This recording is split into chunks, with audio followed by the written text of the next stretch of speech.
want you to listen to this op-ed. This is an op-ed by Sean Steele. Now, many of you are wondering, well, who's Sean Steele and why does it matter? Sean Steele was the former California Republican Party chairman. We lost more seats in California than were ever anticipated. 7 seats. There's now 7 Republicans out of California. 7 Republicans. That's it. The biggest state with the biggest population. And this didn't just happen overnight, ladies and gentlemen. They've been working on this for years. And I want you to listen to what this gentleman has to say. Young Kim was poised to become the first Korean-American woman elected to Congress. Her 14-point lead was the lone bright spot on an otherwise dismal night for Orange County Republicans. But over the past week, Republicans have watched the first-generation immigrants' lead evaporate. With thousands of provisional ballots left to count, her commanding lead is now underwater. She lost 1 week after the election was over. Now, there's no evidence of ballot box shenanigans. No need. Democrats know it's easier to erode voter integrity laws than to stuff ballot boxes. And this is so true, which is why I'm reading this to you. How does a 14-point Republican lead disappear? Merciless and unsparing California Democrats have systematically undermined California's already weak voter protection laws to guarantee permanent one-party rule. This is what we're up against, folks. Non-citizen voting. California has expanded voter eligibility, with some communities granting illegal immigrants the right to vote. In 2016, San Francisco approved a measure that allows people in the country illegally, I'm quoting, and other non-citizens the right to vote in local elections, according to the Associated Press. This year, San Francisco spent $310,000 in tax dollars to register 49 non-citizens to vote in a school board election. Inmate voting. Not to be outdone, neighboring Alameda County organized taxpayer-funded voter registration drives in county jails to register a record number of inmates. California law allows convicted criminals in county jails on probation, on mandatory supervision, on post-release community supervision, or on federal supervised release to vote. Just about the only criminals barred from voting in California are felons in prison or on parole. Felon voting. Even California felons have been enfranchised, a side effect of California's radical criminal justice experiments, by downgrading numerous crimes from felonies to misdemeanors. Proposition 47 has enfranchised tens of thousands of convicted criminals previously barred from voting while on parole. The state's prisoner early release. Then we have motor voter fraud. Every person in California that interacts with the Department of Motor Vehicles is automatically registered to vote. This has predictably led to tens of thousands of cases of voter registration problems. The state's motor voter program has come under fire for double registering as many as 77,000 people and registering as many as 1,500 ineligible voters. The state's bipartisan oversight agency expressed concerns about serious problems with ensuring that the motor voter program works as intended and promised. In October, the Little Hoover Commission, they called it, called for an independent audit of the program and warned that voter confidence in a fair and legitimate electoral process will be undermined if not shattered. 16 and 17-year-old pre-registration. This cycle also marked the beginning of California's pre-voter registration program for 16 and 17-year-olds. Of course, if every voter is automatically registered through the motor voter program, why would anyone need to pre-register? Pre-registration is a thinly veiled effort to capture voters while they're young and more likely to identify as liberal Democrats. Of the nearly 89,000 minors that participated in the program, a mere 10% registered as Republicans. Absentee ballots automatically mailed to every voter. In 2016, California approved a new law that allows counties to mail every voter an absentee ballot. Now, this election, every voter in Madera, Napa, Nevada, Sacramento, and San Mateo counties received an absentee ballot, whether they asked for one or not. Beginning in 2020, every county in California except one will be allowed to follow suit. Outrageously, Democrats carved out a special exception for Los Angeles County, where they maintained a significant advantage in voter registration numbers. In just 4 years, the number of absentee ballots distributed in California has increased by 44%. Nearly 13 million voters have received a ballot in the mail, compared to just 9 million in the last gubernatorial election in 2014. Ballot harvesting. It's illegal in most states, but not California. As if it wasn't enough for every person to be automatically registered to vote and receive a ballot, Democrats have made it easier for their campaign operatives to collect those absentee ballots. Also in 2016, state lawmakers eliminated the ballot protection law that enabled only trusted family members to return another voter's ballot. Assembly Bill 1921 now allows anyone to return an absentee ballot. The law has encouraged campaign operatives to engage in coercive tactics. One Democrat voter described coercive intimidation tactics employed by a Democrat campaign in 2017 special election, leading even the liberal Los Angeles Times Electoral Board to criticize the law. Conditional ballots. This is unbelievable, isn't it, Mr. Producer? It's so just vote, right? Just show up and vote. No. We have all kinds of ways for you to vote, and even more than once, and we have very few ways to ensure the integrity of it. Conditional ballots. California has effectively adopted same-day voter registration with the introduction of conditional voting. This election cycle, voters who missed the 15-day voter registration deadline could request to cast a conditional ballot. Ballots accepted up to a week after Election Day. In California, voting doesn't stop on Election Day. This sounds like Saddam Hussein's Iraq. Or Vladimir Putin's Russia. Speaking of Russia. In California, voting doesn't stop on Election Day. Absentee ballots need only be postmarked by Election Day, with ballots counted that arrive up to 3 days late. If ballots are sent to the wrong county, the ballot is valid for an additional 4 days. That means you literally have 7 days after an election where a county could still be receiving legitimate ballots. Second chance for rejected ballots. Just 50 days before the election, Democrats snuck in one more change in the state's absentee voting law. In September, Governor Jerry Brown signed into law, Senate Bill 759, which requires elections officials to notify every voter whose ballot was rejected due to a mismatched signature. This election, a 14-point lead. A 14-point lead was not enough for a Republican victory. By 2020, a 20-point lead on election night won't be safe either. This is mobocracy. One-party rule in California. This is the mindset of the people who are tearing into the president. Notice the media could give a damn about what I just talked about going on in California. Count every vote, count every vote. Every vote is not supposed to be counted. Only the legitimate ones. And states aren't supposed to so completely pass unbalanced laws so as to make it virtually impossible for Republicans to win. Republicans were blown out of Orange County. Orange County used to be the most solid Republican county in California. Ronald Reagan relied on it. Same with San Diego County and some of these handful of other counties. Orange County does not have a single Republican congressman now. Not one. And Young Kim, when election night, was winning by 14%. She lost. She lost. The party of tyranny, ladies and gentlemen.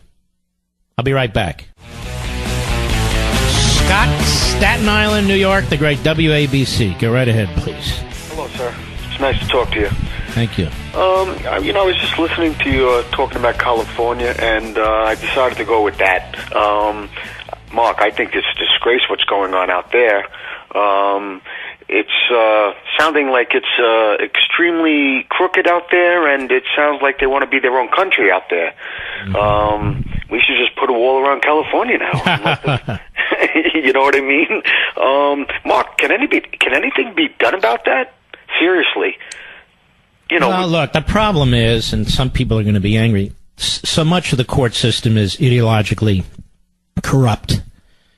There's so many institutions in our country that have bowed to this progressivism, particularly in California. And this is why the Democrats fought like hell over Kavanaugh.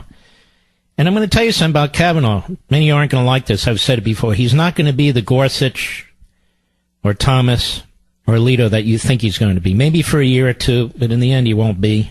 But all that said, the progressives told us 100 years ago, even more, that they needed to control the courts. You control the courts, you can impose your will. And so if they win elections, they impose their will. If they don't win elections, they impose their will through the judiciary most often, and through this massive leviathan they've created, one department and agency after another. And this is why, whether Donald Trump is 100% conservative or not, what he's trying to do is battle them. He's fighting them, and they're trying to destroy him and his family.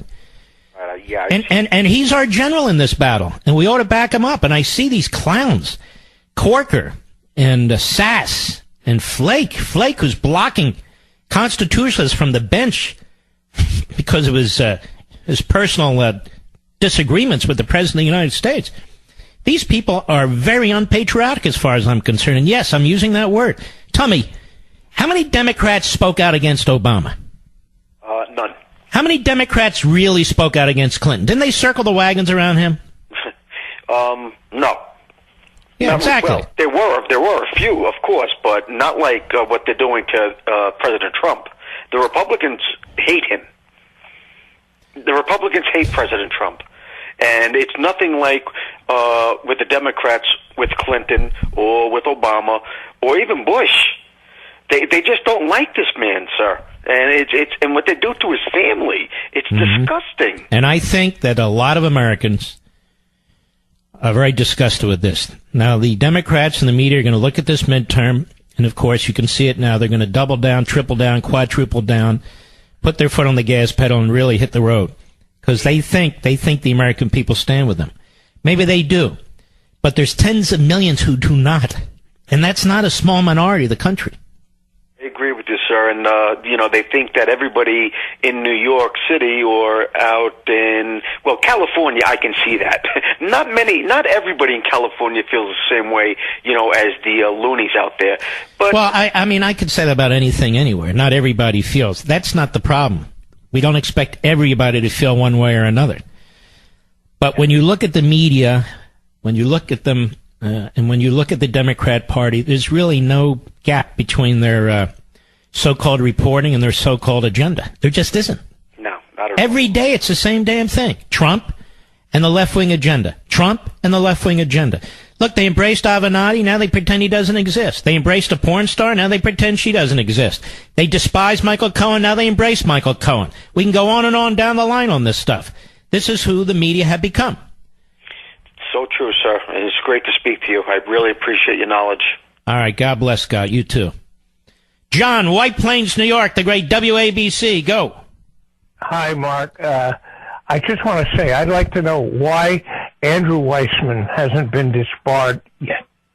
I worked in the court system in New York State for 33 years, and I saw lawyers being disbarred for a lot less than what this man has done. Mm-hmm. Beats me. I'm no big fan of the American bar or many of these courts, even though I'm a lawyer, but I don't know how he gets away. But tell me, how did Avenatti get disbarred by now? Yeah, it's but this man has actually done things, had people put in prison. Well, he destroyed Arthur Anderson, didn't he? And the corporations, right. Yes. Yeah, absolute disgrace. So why did Mueller hire him?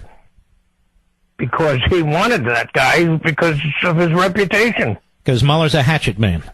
And he's a hatchet man for the Democrats and the media. Well, he's a Republican. I could care less. We have all kinds of weirdo Republicans, don't we? That's only a name, Exactly. All right, my friend, I appreciate your call. I mean, seriously, folks, why would Rosenstein pick Mueller, who's buddies with Comey? And then Mueller picked this guy Weissman, and mostly Democrats and donors to Democrats.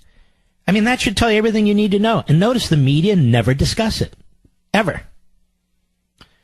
Tim, Claremont, California, 870 The Answer, our great KRLA. Go. Yeah, Mark, I was just mentioning to the caller the De Leon, who ran against Feinstein. He's a state senator, and he darn near won. I mean, for Feinstein, it shouldn't have been any sweat.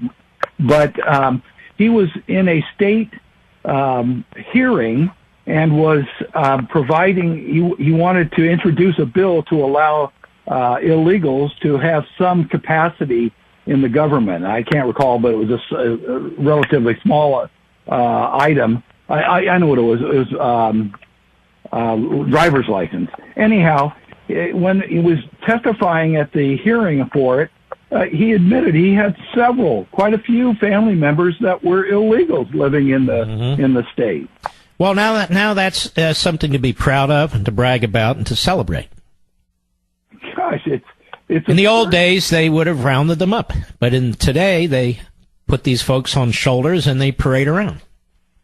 Exactly. There's got to be some sort of crime. Aren't you encouraging lawlessness when you're... Well, apparently not, right? Right? I mean, apparently not, because the Democrats are always encouraging lawlessness. Yeah, absolutely. I mean, really, look how they get power. Open borders, changing the demographics, changing the voters, changing all the voting rules. If you disagree with them, you're attacked as a racist or a xenophobe or something like that. And when the law doesn't work their way, you have sanctuary cities, they nullify immigration laws, they only follow certain parts of the Constitution and wave it around, other parts they want to remove completely. This is who they are. They're progressives. Progressives are the progeny of Marxists. I've said it over and over again. I'll be right back. Well, ladies and gentlemen, we've got a lot of callers here. Let's go to Steve, Santa Barbara, California, 870 The Answer. Go right ahead. Good evening, Mark. Actually, I'm listening to you on Sirius XM. I just wanted to relate a story about the Sirius XM. Go right ahead. That happened to me in the 2012 election. I was running for re-election of our local sanitary district, and there were a bunch of challengers. One of the challengers went to the Democratic local operation and had her name only put on the ballot. This is supposed to be a nonpartisan, public utility special district election. And it was vote for 3 out of a field of I don't remember how many. And on Tuesday night, I was number 3, but I won by 200 votes over who was number 4. And then the election officer, we have to count these other ballots, and there's some late ballots. And after a week, I lost by 150 votes. Mm-hmm. So it's really pathetic. It happens all the way down ballot down to local elections. And there's really no way to go back and verify these votes. It's almost impossible, particularly at the local level. The expense and the complexity of what they've created there. This is all intentional. The Democrats at the local level, the precinct level, they know how to play the system. They created the system. Yep, but I got them. That was in 2012, and in 2014, I ran again and won handily. So and what are you complaining about? It is possible, but... Then what are you complaining about? I'm not. I'm just relating a story that, it happens all the way down. All right, thanks for your call. I don't understand the point. Do you, Mr. Producer? He lost in 2012, then he won in 2014, and he says the system is corrupt. Okay, fine. But you did win in 2014. I'm talking about these federal cases, these congressional cases, where we got blown out of 7 Republican seats in Orange County. Blown out. Well, 6 in Orange County, 1 in San Diego area. ICE's old district. All right. Gary, Albany, New York, XM Satellite. How are you? Hey, I'm doing great, Mark. And I just want to tell you, for my wife and me, thank you so much for educating us and helping us out. And I'm a Navy veteran. And, well, thank you, brother. Things. I just want to tell you, I am so sorry, and I mean it the way I'm saying it. I'm sorry for our loss of your father, because 2 years ago, I was attending a community college because the VA's put me back to college. And one of my liberal teachers, I'm a very conservative guy, one of my liberal teachers made us do an extra credit. She did not understand that she was getting Jack Levin to do the speaking, and he was speaking about serial killers. Oh, that's a different Jack Levin. That's a different guy. Okay. I was thinking that was your father. No, and you know what? If you go on Wikipedia, they confuse the two also, because Wikipedia is supposed to be an encyclopedia. It's a joke. Anyway, go right ahead, my friend. It's okay. Yeah, no, I'm sorry. But thank you for everything. But what I'm getting aggravated is now I'm in another college going up for my bachelor's, and they were discussing a lot about this voter oppression. And it burns me up, and so I stand up and I said, where are you getting this voter oppression? Because you have to show ID. And somebody was mentioning about Georgia. I said, well, just so happen, I'm kind of Southern. I said, I was born in Georgia in a small, poor town. I said, and we had no problem that I know of. I said, there was only 300-something people, and most of them we were half and half. And nobody complained. It's BS. It's BS. They just keep saying it over and over and over again to make it part of the official myth. I mean, if we have voter suppression, then we have traveling suppression and 7-Eleven suppression. All you need is a photo ID, an official photo ID. And the irony is it's supposed to be produced by the states, like a driver's license, or by the feds, like a passport, or by a particular city, like a birth certificate. There's no voter suppression, no voter repression. It's totally and completely out of control. But let me clarify this, Gary. There actually is voter suppression and repression. The Trump voters voted for this man to be president of the United States, and the media and the Democrats have done everything they can to sabotage him. And now they want to remove him. So 65 million people, give or take, voted for this man to be president of the United States. He got over 300 electoral college votes. It wasn't even close. He won much of the center of the country, parts of the Southwest, parts of the Southeast, parts of the South. Really quite diverse, quite frankly. Not the far coast and the far coast. And they absolutely insist on undoing this election. And they have a Soviet-style prosecutor, a complete hack, who they're using. He's their stalking horse. And you can hear these clowns all over CNN, whether they're politicians, whether they're analysts, whether they're anchors, whether they're whatever they are, all saying exactly the same thing. They're like media mouthpieces for Mueller, or media mouthpieces for Pelosi. All right, Gary, thanks for your call, my friend. Tim, Clover, Wisconsin, the great WSAU. Go. Hey, Mr. Levin, I was just calling real quick in reference to a comment that you made to a caller last night right before the end of your show about the millennial survey. Right. And the distinction was you reminded him that not all millennials are bad. I'm a millennial, and I know we deserve a lot of the trash talk we get, but you pointed out that all of us that had served in Iraq and Afghanistan and Syria, we volunteered. We weren't drafted, and so our patriotism should be recognized for that. I agree. And coming from a man like you, that meant a lot to me personally, and I wanted to say thanks to. Well, it's my honor. It's the least somebody like me can do. I don't like these generalizations unless they're deserved, and in this case, they're not. But really, if we're going to focus on a generation that has really created a situation in which younger people are indoctrinated and go through these indoctrination mills, it's my generation. We did this. These colleges and universities, these public schools, these kids going to these universities, colleges, and public schools, they didn't create them. We created them. We're the ones who gave into the NEA and the AFT. We're the ones who gave into social justice, quote unquote, whatever that means. We're the ones who tolerate it today.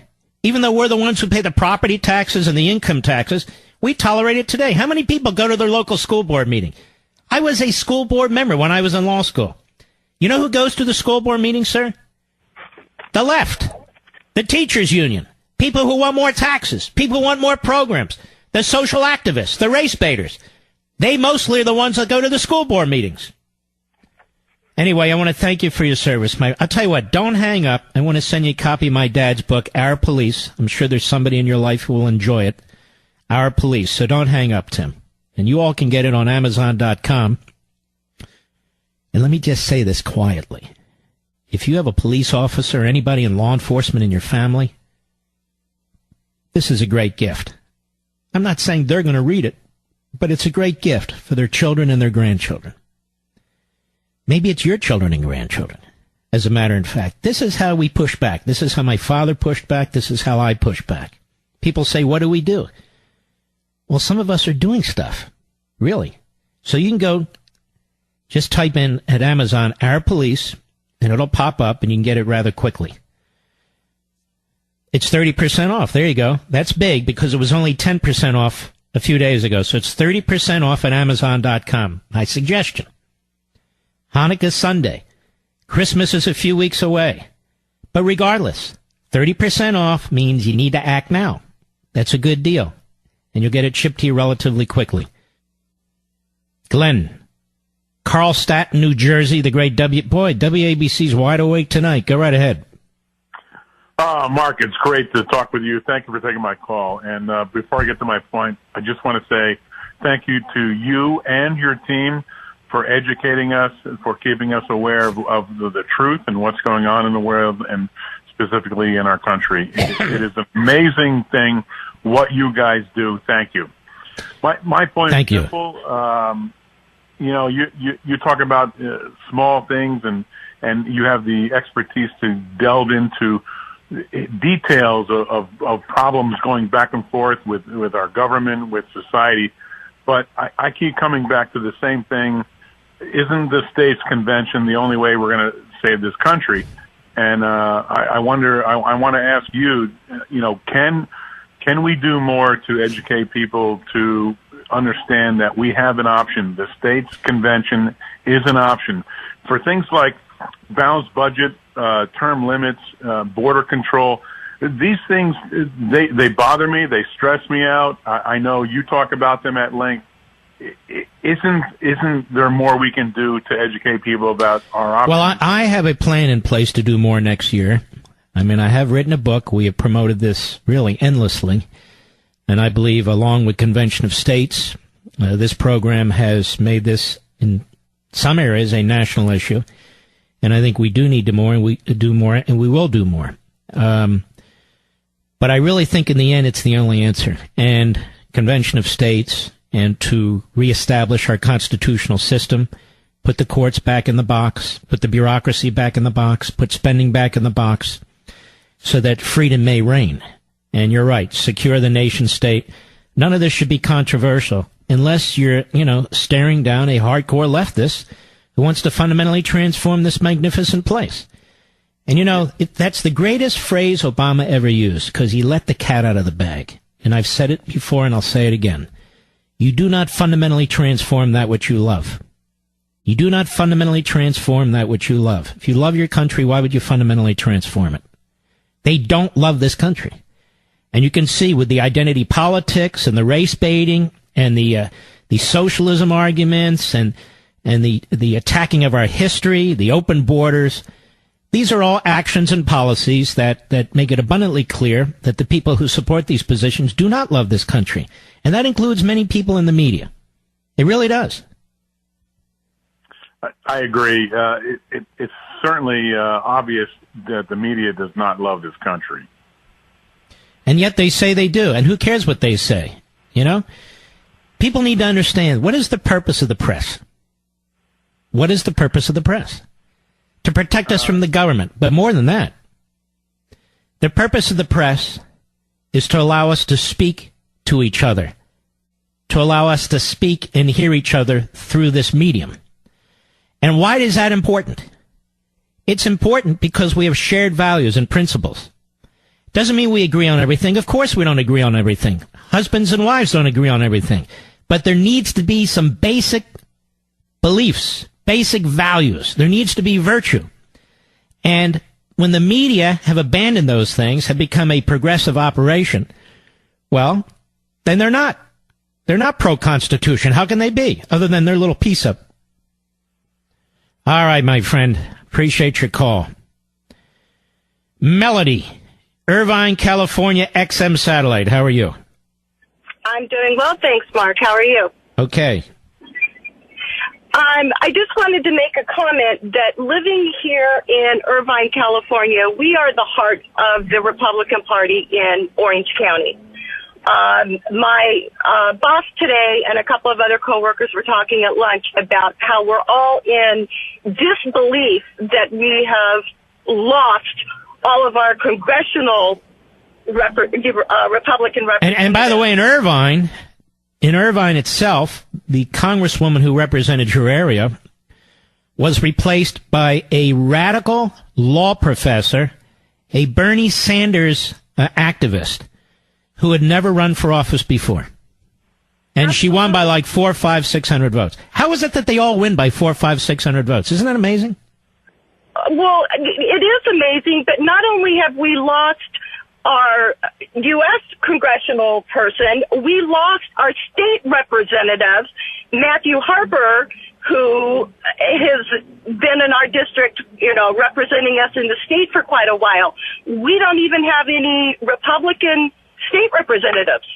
And we're all in shock because the last numbers we saw, they may have changed since the last time we looked, but Orange County went overwhelmingly for John Cox, who was the Republican governor candidate. So explain to me how we can all vote for John Cox, but we can't get a Republican Congress. I'll explain it. I read that article to you, which kind of lays it out, that there's every conceivable backdoor way of winning an election after an election that the Democrats have put in place. They don't care about Cox because Cox they felt wasn't going to win. But they're picking off these congressmen, they're picking off these assemblymen, these state senators and so forth. And this is what iron-fisted one-party rule is like. It's a horrible, horrible thing. All right, Melody.